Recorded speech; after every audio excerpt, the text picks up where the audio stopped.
ومع الأجازات الصيفية تفتح المكتبات أبوابها لأولادنا لقضاء أوقات مفيدة وممتعة. ما زالت المكتبة هي ملاذ أولادنا في الصيف أو في طوال العام.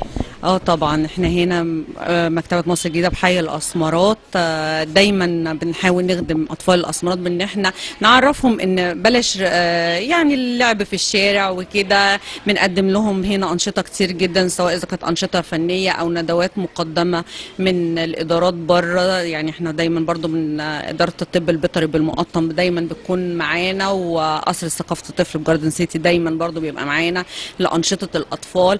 نحفزهم طبعا على القراءة دايما، وحكاية القصص وورش حكي القصص، بحيث ان الولد مش دايما يبقى اهتمامه اللعب والشارع وكده، لا يبقى عارف ان في اساليب تانية يقدر يستفيد منها غير الشارع، وهي زي المكتبات، ان هو هيقدر يجي يقرا، هيقدر يجي يعمل ورشة، هياخد معلومة من ندوة. احنا متواجدين في مكتبة مصر الجديدة بحي الأسمرات يوميا ما عدا الجمعة من الساعة 9 للساعة 4.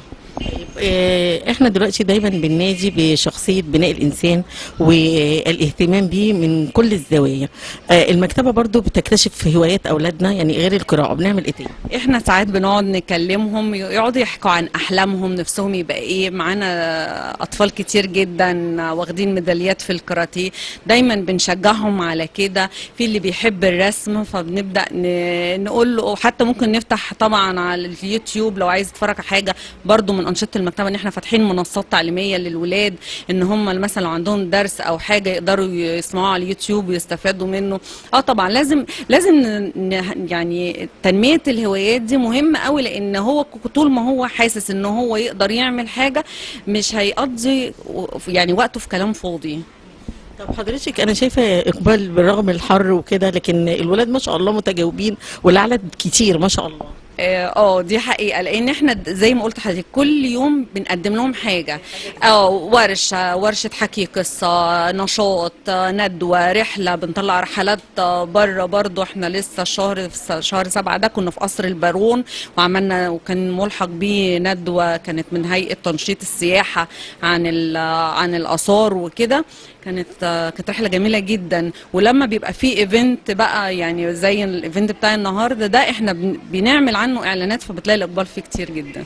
هل بقى المكتبه فاتحه يعني ابوابها لاولاد حي الاسمرات بس، ولا للجميع؟ بصي، هو كقراءة طبعا الواحد ما يقدرش يمنع القراءة عن حد، لأن القراءة دي غذاء الروح. فطبعا لو جالنا حد مثلا ضيف ان هو عايز يجي يقرأ، طبعا مرحب بيه، بس هي هدفها أكتر تنمية النشأة الأطفال حي الأسمرات. مرتبطه بأعمار معينه ولا ممكن لأولياء الأمور؟ لا طبعا ممكن لأولياء الأمور. احنا بداية الاشتراك من سن 7 سنين للأطفال فيما فوق، يعني مكتبة الطفل من 7 ل 12 سنة، من 12 فيما فوق دي مكتبة الكبار. طب حلمك بقى هنا للحي ايه؟ طبعا الواحد بيبقى نفسه دايما ان الولد اللي بيبقى يجي معاه وهو صغير يشوفه على مدار السنوات بقى حاجة جميلة. وفعلا احنا هنا مكتبة الأسمرات من 2017 بيعدي علينا ولاد كانوا معانا هم صغيرين ما شاء الله في الجامعة دلوقتي. بيبقى لا تبقى حاجة جميلة طبعا الواحد يشوف قد ايه